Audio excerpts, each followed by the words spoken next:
U.S. stocks fell sharply on Thursday, with the Dow and S&P 500 losing more than 1.5% and the Nasdaq sliding over 1.75%. Iranian strikes on two oil tankers sent crude prices above $100 a barrel, further exacerbating inflation fears. The surge in oil prices comes as the U.S. Federal Reserve prepares for its policy meeting next week. While investors just a few weeks ago were betting on a June interest rate cut from the Fed, those odds have shifted significantly, says Kevin Nicholson, Global Fixed Income Chief Investment Officer at Riverfront Investment Group. There's a strong possibility that there might not be any rate cuts this year. Especially, a lot of that is going to depend on the length of this war and how quickly we can turn the pumps back on for the oil market.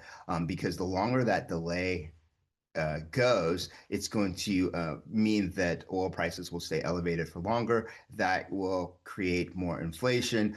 That can also hurt the economy and potentially the labor market and slow down growth. And so if you have slower growth with higher inflation, you get stagflation, and that's just going to feed on itself. Among Thursday's stock moves, big banks fell on rising credit quality concerns.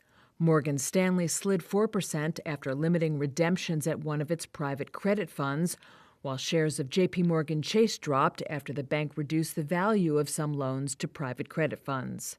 Shares of Adobe, which closed lower, slid more than 7% in extended trading after the company's longtime CEO said he will leave his role once a successor is appointed as the software firm grapples with AI disruption.